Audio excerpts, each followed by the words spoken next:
Hello friends, welcome to my channel stories by Garima Kushwaha. दोस्तों, जैसा कि आप जानते हैं, मैं हर रोज़ आपके लिए अलग अलग और रहस्यमयी कहानियाँ लेकर आती हूँ और कुछ इसी तरह की एक कहानी मैं आज भी आपके लिए लेकर आई हूँ। तो चलिए शुरू करते हैं हमारी आज की वीडियो। शायद मैं आपको बता सकूँ कि लूबी के साथ क्या हुआ था। आपको कैसे पता? मैं कह नहीं सकती, ये समझाना मुश्किल है। हम सभी जब से यहाँ आए हैं, हमें अजीब चीज़ें नज़र आ रही हैं, मुझे और मेरे अंकल को भी। और इसी सिलसिले में हमने आपसे मिलने का फ़ैसला किया था और किस्मत से आप मिल भी गए। हमें यहाँ लोगों की आत्माएं नज़र आती हैं, मरे हुए लोगों की। हमने बच्चों को देखा है, खासकर अंकल ने, उन्होंने कई बच्चों को देखा है। जब हम जाग रहे होते हैं उस वक्त भी और सोते वक्त भी वो हमें सपनों में नज़र आते हैं। वो सभी हमें घूर रहे होते हैं लगातार, पर उनका घूरना हमें डराता नहीं है। उनके घूरने से एहसास होता है कि उन्हें कोई चीज़ डरा रही है और वो मदद चाहते हैं। मैं इन चीज़ों पर विश्वास नहीं करती, पर जो चीज़ें देख रही हूँ वो सच है मेरे लिए। और मुझे ऐसा लगता है कि वो सच में यहाँ रह रहे बच्चों की आत्माएं तो नहीं थी। और आपने भी बताया कि यहाँ आग लग गई थी जब वो सब यहाँ रह रहे थे। हम सभी जानते हैं कि ये जगह जली हुई है, यहाँ कोई हादसा हुआ था, पर उस हादसे की जड़ें कहाँ थी, हम में से कोई भी नहीं जानता था। वो चीज़ कहाँ शुरू हुई, यहाँ कौन रहता था, कितने लोग थे यहाँ पर, हम में से कोई भी कुछ भी नहीं जानता था। पर आपने अभी बताया और इसलिए हमारा शक और ज़्यादा पुख्ता होता जा रहा है। अंकल को यहाँ कई बच्चों की आत्माएं नज़र आईं अलग अलग बार, और मुझे खासकर लूबी की आत्मा नज़र आती है, जैसे वो मुझे कुछ कहना चाहती हो, कुछ बताना चाहती हो, पर मैं समझ ही नहीं पाती हूँ। मैं बस उसका पीछा करती रह जाती हूँ। और कल रात जब मैंने उसका पीछा किया, मैं एक कमरे के आगे पहुँची। उस कमरे से एक औरत बाहर निकली और उसने लूबी को ज़ोर से खींचा। बस इतना ही देख पाई मैं। उसके बाद वहाँ अंधेरा हो गया। वो कमरा दिखा सकती हैं मुझे? हाँ, ज़रूर हो सकता है आप पहचान लें वो किसका कमरा था उस वक्त। इसके बाद वो दोनों ही चलते हुए सीढ़ियों से ऊपर उस गलियारे तक आ पहुँचे जहाँ अक्सर लूबी नज़र आती थी। डोलोरेस उन सबसे आगे चल रही थी और उन्हें अंधेरे में रोशनी दिखा रही थी। इस गलियारे में बहुत ज़्यादा अंधेरा था। बाहर की तरफ कोई खिड़की भी नहीं थी, और अगर थी तो उसे बहुत मजबूती के साथ बंद कर दिया गया था। बाहर से रोशनी का एक कतरा भी अंदर नहीं आ रहा था। वो दोनों आगे बढ़ते हुए एक कमरे के आगे आकर रुक गए। डोलोरेस ने इशारा किया और कहा, यही है वो कमरा। बहुत साल हो गए मुझे भी यहाँ आए हुए, पर क्या आप वो लैंप मेरे हाथ में दे सकती हैं? शायद मैं इसे देखकर याद कर सकूं। हाँ, ज़रूर, क्यों नहीं। उसके बाद उन्होंने लैंप से उस दरवाजे पर रोशनी डाली। वहाँ पर जिसका भी नाम था वो मिट चुका था, पर उस दरवाजे को देखकर धीरे धीरे बर्नार्ड को कुछ चीज़ें याद आने लगी थी। और उसके बाद उसने धीरे से पीछे की तरफ अपनी नज़रें घुमाई और उसने कहा, ये कमरा तो मिस्टर एंड मिसेस मैक्सिमस का है। मिस्टर और मिसेस मैक्सिमस यानी इस ऑर्फनेज के मालिक? हाँ, ये कमरा उन्हीं का था। मुझे अच्छे से याद है, वो यहीं रहते थे, इसी किनारे के कमरे में। हम सभी सोचते थे इतना बड़ा घर होते हुए भी उन्होंने ऐसा कमरा क्यों चुना। यहाँ पर रोशनी भी नहीं आती थी। ये सारी खिड़कियाँ उस वक्त भी बंद ही रहा करती थी और इस तरफ आने की इजाज़त नहीं थी हमें। उन्होंने लूबी को अंदर क्यों खींचा होगा, मुझे नहीं पता। मैं बस इतना ही देख पाई। मैं हर रोज़ उसे इसी गलियारे में आते हुए देखती थी और इसलिए मुझे लगता था कि वो मुझे कुछ दिखाना चाहती है। हमें इस कमरे के अंदर जाना चाहिए, बर्नार्ड ने कहा। हाँ, क्यों नहीं। इसकी चाबी है आपके पास? हमारे पास अभी कई कमरों की चाबी नहीं है, पर हम उसे बनवा सकते हैं। अभी हम किसी को बुला देते हैं और चाबी तैयार हो जाएगी, उसकी कोई ज़रूरत नहीं है। कहते हुए बर्नार्ड ने एक जोर की लात उस दरवाजे पर मारी। आग लगने की वजह से घर की लकड़ी जर्जर हो गई थी और इसलिए एक धमक से ही ये दरवाज़ा टूट गया और खुल गया। दरवाज़ा खुलते ही उसके अंदर से एक बदबू का भभका सा फूट पड़ा। राख, सीलन और कुछ सड़ती हुई चीज़ों की मिली जुली सी गंध उन सभी के नाक से टकराई।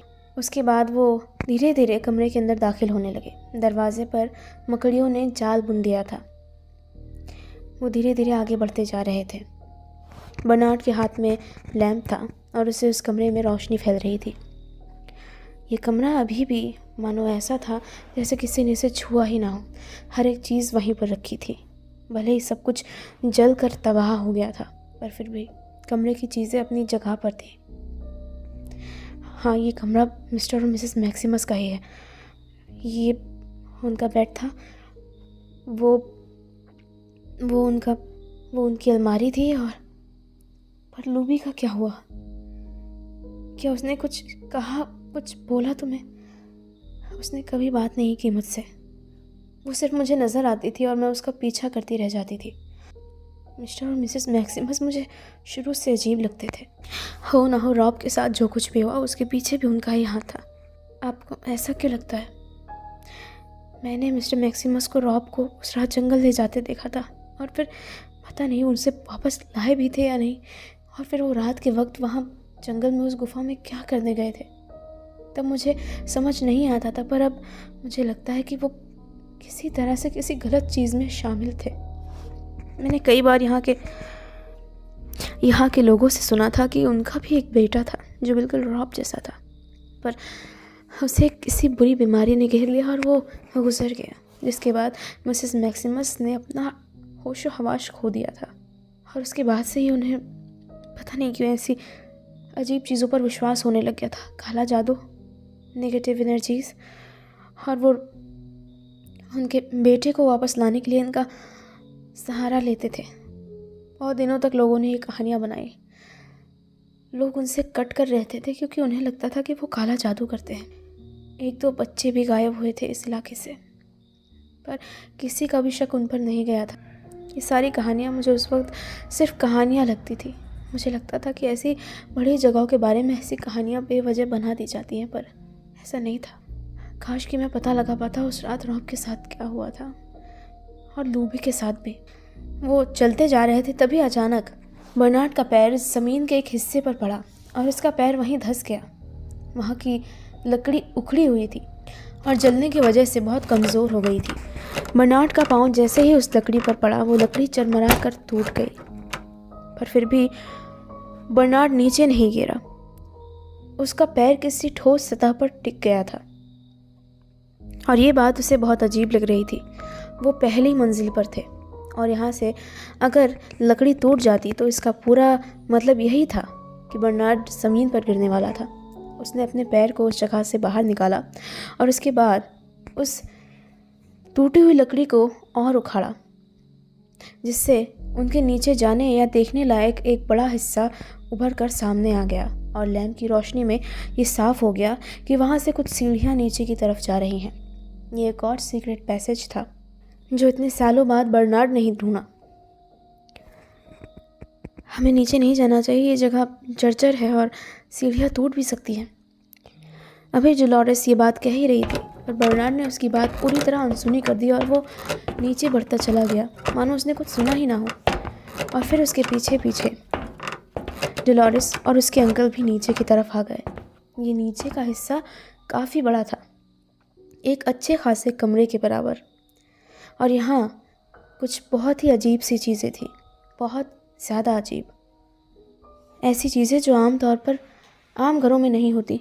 दीवारों पर धुएं के निशान थे, ज़मीन पर तेल के धब्बे थे और कुछ आधी जली हुई कैंडल्स थीं।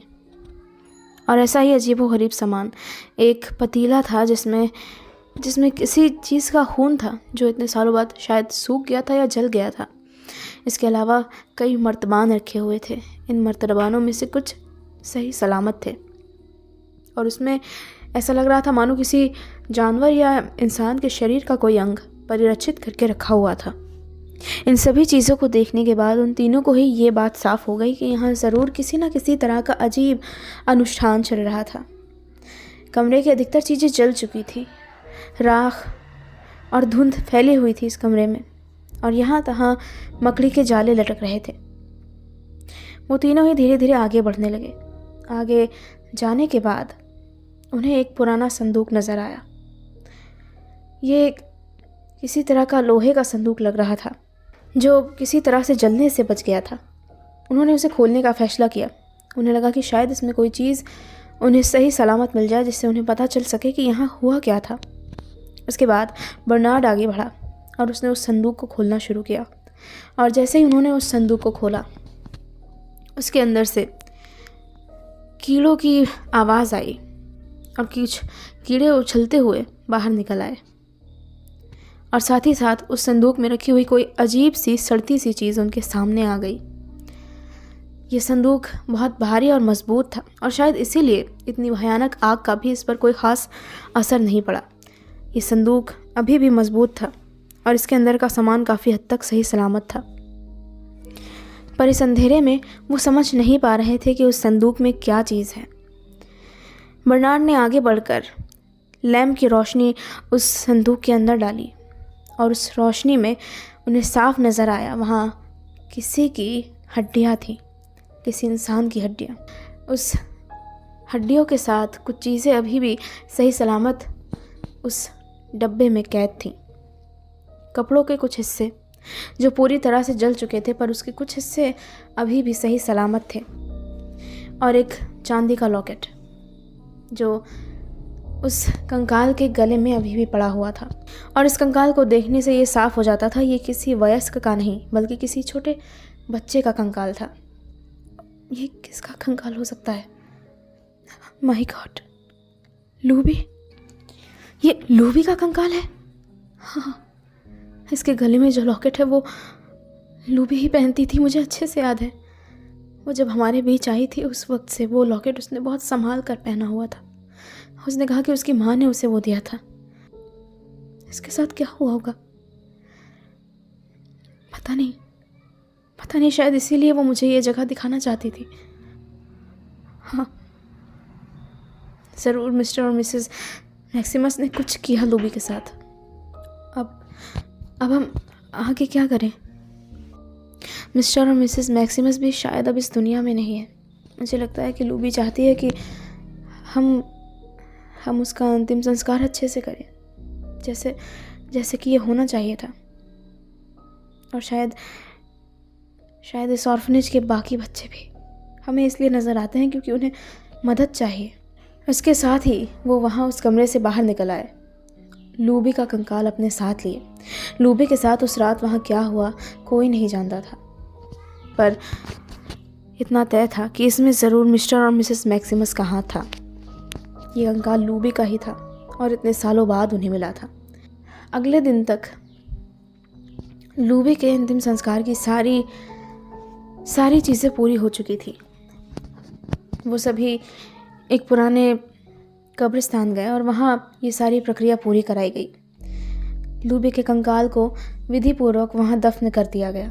वहाँ बर्नार्ड भी था, और यहाँ इस ऑर्फनेज में काम करने वाले सभी मज़दूर और इंजीनियर्स भी थे। सभी इसे शांति के साथ देख रहे थे और उम्मीद कर रहे थे कि इसके साथ ही इस ऑर्फनेज में घूम रही हर एक आत्मा शांत हो जाएगी। पर ऑर्फनेज के अंदर से ज़्यादा ख़तरनाक वो चीज़ थी जो ऑर्फनेज के बाहर खुलेआम जंगलों में घूम रही थी। एक ऐसी रहस्यमयी चीज़ जिसे अभी तक किसी ने देखा भी नहीं था। सिर्फ उसके हमले के शिकार लोगों को ही देखा था, और उससे ही पता चल जाता था कि वो कितना ताकतवर और ख़तरनाक है। जिस तरीके से उसने अब तक लोगों की जानें ली थी। रॉब के साथ क्या हुआ और उस जंगल में क्या हुआ, ये जानने के लिए हमें शायद उस गुफा में चलना पड़ेगा, उस झील के किनारे। ठीक है फिर चलो। हाँ चलो। शाम का वक्त हो गया था। वो सभी अपने साथ रोशनी का सामान लेकर आए थे, और साथ ही साथ डोलोरेस के अंकल के पास एक पिस्टल भी थी, ताकि अगर कोई भी अजीब चीज़ उनके सामने आए तो वो उससे खुद को बचा सकें, और इसके लिए उन्होंने अपने साथ एक पिस्टल रखी थी और डोलोरेस ने भी अपने साथ एक मजबूत लकड़ी की छड़ी ले रखी थी। वो सभी धीरे धीरे आगे बढ़ते हुए उस गुफा तक पहुँचे। यहाँ पत्थरों पर बहुत फिसलन थी। वो सभी संभालते हुए आगे बढ़ रहे थे। कुछ देर बाद वो गुफा के अंदर तक दाखिल हो चुके थे। यहाँ भी अच्छी खासी नमी थी और बाहर के मुकाबले इस गुफा के अंदर ठंडक महसूस हो रही थी। हर तरफ फिसलन थी और काई जमी हुई थी। वो धीरे धीरे आगे बढ़ रहे थे। कुछ आगे बढ़ने के बाद उन्हें एक जगह आकर रुकना पड़ा। उन्हें लग रहा था कि शायद वो उस जगह पहुंच गए हैं जहां उन्हें कुछ मिल सकता है। यहाँ फर्श पर एक सितारे जैसी आकृति बनी हुई थी, जिसके पांचों कोनों पर एक एक कैंडल लगी हुई थी। ये अभी भी अर्धजली अवस्था में थी। ये शैतान का निशान है, बर्नार्ड ने कहा। शैतान का निशान है, पर आप कैसे कह सकते हैं? मैं एक राइटर हूँ और मुझे कई बार ऐसी चीज़ों पर कहानियाँ लिखनी पड़ती हैं, और मैं लोगों के सामने झूठ नहीं रख सकता, और इसलिए मैं ऐसी चीज़ों पर रिसर्च करता रहता हूँ, उन्हें पढ़ता रहता हूँ, समझता रहता हूँ। और जहाँ तक मैं जानता हूँ, इसे शैतान का निशान कहते हैं। अगर कोई शैतान की पूजा करता है या उसका आवाहन करता है तो इसका इस्तेमाल किया जाता है। इसका मतलब यहाँ शैतान की पूजा हो रही थी शायद। उन्होंने आसपास नज़रें दौड़ाई। यहाँ हर तरफ जानवरों की और इंसानों की हड्डियाँ बिखरी हुई थी। ऐसा लग रहा था किसी चीज़ ने यहाँ पर अपना ठिकाना बना रखा है, पर वो क्या चीज़ हो सकती है, ये सोचते ही वो तीनों बुरी तरह डर गए। आखिर वो चीज़ कितनी खतरनाक और मजबूत हो सकती है जिसने अब तक इतने लोगों का जीवन ख़त्म किया हो। यहाँ पड़ी अस्थियाँ ही बता रही थी कि वो कितने सालों से यहाँ है। यहाँ तक वो सभी पहुँच गए, पर अब इसके आगे क्या किया जाए या उस शैतान को किस तरह कब्जे में लाया जाए, ये उनमें से कोई भी नहीं जानता था। कोई भी नहीं जानता था। और इसलिए वो खाली हाथ वापस आ गए। वापस आने के बाद उन्होंने आपस में बातें करनी शुरू की। बर्नार्ड ने कहा, मैं किसी को जानता हूँ जो शायद हमारी मदद कर सके इस बारे में। वो एक चर्च के पादरी थे, पर अब उन्होंने वो काम छोड़ दिया और अब वो एक टीचर का काम करते हैं, पर इस बारे में उनकी अच्छी जानकारी है। और मुझे जब भी कुछ पूछना होता था या जानना होता था पैरानॉर्मल चीज़ों के बारे में, तो मैं उनके पास ही जाता था। मैं उनसे कांटेक्ट करने की कोशिश करता हूँ और उन्हें जितनी जल्द हो सके यहाँ बुलाता हूँ। बहुत अच्छा होगा अगर वो यहाँ आ पाए तो। कुछ देर बाद बर्नार्ड वापस आया और उसने कहा, मैंने उनसे कांटेक्ट किया और उन्होंने कहा कि वो कल सुबह तक आ सकते हैं। बहुत अच्छी बात है, आप यहाँ आ गए, हमारी काफ़ी मदद हो गई। मैंने आपके लिए ऊपर का कमरा साफ़ करवा दिया है, आप वहाँ आराम से रुक सकते हैं। उस रात डोलोरेस को कोई भी नज़र नहीं आया और वो पूरी रात चैन की नींद सोई। पर रात के तकरीबन 2:30 बजे अचानक ही बर्नार्ड की नींद खुद ब खुद खुल गई। उसे अपने कमरे में किसी के होने का एहसास हो रहा था। बर्नार्ड जगा और उसे खिड़की के पास एक परछाई सी नज़र आई, और जब वो उसके करीब गया तब वो लूबी थी। लूबी? बर्नार्ड? लूबी, तुम कितने सालों बाद नज़र आई मुझे। तुम्हारे साथ क्या हुआ था? मुझे अच्छे से याद नहीं है। असल में जब तुमने कहा था कि मैं तुम्हें हमारे टीचर से एक पिन ला कर दूँ, तो मैंने अपने टीचर से पूछा था, पर उन्होंने मना कर दिया था, और इसलिए मैं चुपके से मिसेस मैक्सिमस के कमरे में चली गई थी। उनके पास एक बहुत बड़ा डब्बा था क्लिप्स और पिन्स का। वो अपने बालों को खूब सजा कर रखती थी और मैंने ये अच्छे से देखा था। मैं चाहती थी कि मैं उस डब्बे से कुछ तुम्हारे लिए ले आऊँ, और मैंने ऐसा ही किया। और जब मैं उनके कमरे में गई थी तब उस वक्त वहाँ ज़मीन पर मुझे कुछ नज़र आया। मिस्टर और मिसेस मैक्सिमस घर पर नहीं थे। तुम तो जानते ही हो, वो हर वीकेंड घर से कहीं बाहर जाते हैं। हाँ, मैं जानता हूँ। हाँ, और मैं उसी वक्त वहाँ गई थी। किसी ने मुझे नहीं देखा। मैंने वो उनके कमरे में एक दरवाज़ा था, मतलब वो फर्श पर था, मुझे नहीं पता वो क्या था। मैंने उसका ढक्कन खोला और मैं नीचे गई। वहाँ सीढ़ियाँ बनी हुई थी। वहाँ एक बड़ा कमरा था बर्नार्ड, और उस कमरे में बहुत ही अजीब चीज़ें, किसी हॉस्पिटल। मैं वहाँ गई और मैंने हर तरफ देखा। बहुत अंधेरा था वहाँ पर, कोई खिड़की भी नहीं। और मैंने वहाँ किसी को बंधे हुए देखा। किसे, मुझे नहीं पता। वहाँ बहुत अंधेरा था। मैं उसे देख ही रही थी कि तभी मुझे लगा कमरे में कोई आने वाला है, और इसलिए मैं फ़ौरन वहाँ से बाहर निकली। और बाहर निकलते वक्त गलती से मुझसे एक जार टूट गया, पर खैर किसी को पता नहीं चला। मैं वहाँ से बाहर आ गई, और उसके बाद मैंने तुम्हें वो पिन्स दी थी। याद है, मैंने तुम्हें कहा था कि मुझे तुम्हें कुछ बताना है, कुछ दिखाना है। हाँ, मुझे याद है। मैं उस कमरे के बारे में बात कर रही थी। मुझे लगा कि तुमने एक सीक्रेट दरवाज़ा ढूंढा है, और मैंने भी, और इसलिए मुझे लगा कि मैं भी तुम्हें बताऊंगी, पर मैं बता नहीं पाई। क्या हुआ था तुम्हारे साथ लूबी? मैं मिसेस मैक्सिमस के पास गई थी। उन्होंने मुझे शाम के वक्त उनके कमरे में बुलाया था। उन्होंने कहा था कि उन्हें मेरी मदद चाहिए किसी काम में। और उसके बाद क्या हुआ? मैं रात के वक्त उनके कमरे में गई थी। मैं जब उनके कमरे के पास पहुंची तब उन्होंने मुझे बहुत ज़ोर से खींचा, और उसके बाद वो बहुत नाराज़ थी। क्यों? मुझे नहीं पता, उन्होंने नहीं बताया। और फिर वो मेरा गला दबाने लग गई थी। मैं बोल भी नहीं पाई। और फिर क्या हुआ मुझे कुछ याद नहीं है।